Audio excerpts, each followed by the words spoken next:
যারাই বাংলাদেশে স্টাম্পের রাজনীতি করবে, রামদার রাজনীতি করবে, লাঠির রাজনীতি করবে, তাদেরকে বাংলাদেশ থেকে আমরা তাড়িয়ে দিয়ে ছাড়বো ইনশাআল্লাহ।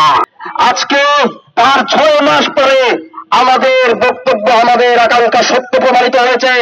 আমরা দেখেছি বাংলাদেশে ফ্যাসিবাদী রাজনীতি এখনো বহাল আছে। আমরা দেখেছি বিভিন্ন ধরনের ট্যাগ দিয়ে ছাত্রদের জান মালকে হালাল করে তাদের উপর আক্রমণ করা এখনো বহাল আছে। আমরা দেখেছি লাঠি স্ট্যাম্প রামদার রাজনীতি এখনো বহাল আছে।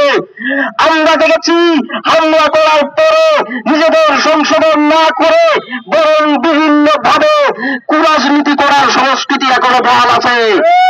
সংগ্রামী ভাই ও বোনেরা, 3রা আগস্ট হাজার হাজার ছাত্র জনতার রক্তের ওপর যে শপথ আমরা নিয়েছিলাম, জীবনের বিনিময় হলো বাংলাদেশ থেকে ফ্যাসিবাদী রাজনীতির কাঠামো, সেটা যেই করুক না কেন তাদেরকে আমরা উৎখাত করব, ফ্যাসিবাদী রাজনীতির কাঠামো আমরা উৎখাত করব।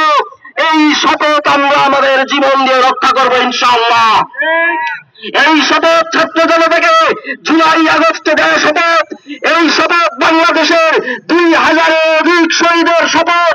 তাদের রক্তকে সাক্ষী রেখে আমরা জানাচ্ছি যে কেউ ছাত্রদল হোক, যে কেউ হোক, যারাই বাংলাদেশে স্টাম্পের রাজনীতি করবে, রামদার রাজনীতি করবে, লাঠির রাজনীতি করবে, তাদেরকে বাংলাদেশ থেকে আমরা তাড়িয়ে দিয়ে ছাড়বো ইনশাআল্লাহ।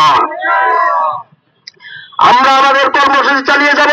আমরা আশা করব জুলাই মাসে যারা আমাদের সাথে কাঁধে কাঁধ রেখে লড়াই করেছেন, তাদের লড়াই যাতে করে কোনোভাবে ব্যক্তি ও গোষ্ঠী স্বার্থে পর্যবসিত না হয়।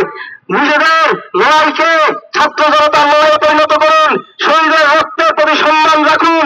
শহীদ ওয়াসিম, মুগ্ধ, সাহিত্যের লড়াইকে এগিয়ে নিয়ে যান। আমরা সেই লড়াইয়ে সমুন্নত থাকবো। নিজের জীবন বিনিময় হলেও আমরা এই লড়াইয়ে জিতবো ইনশাআল্লাহ। ইনকিলাব জিন্দাবাদ।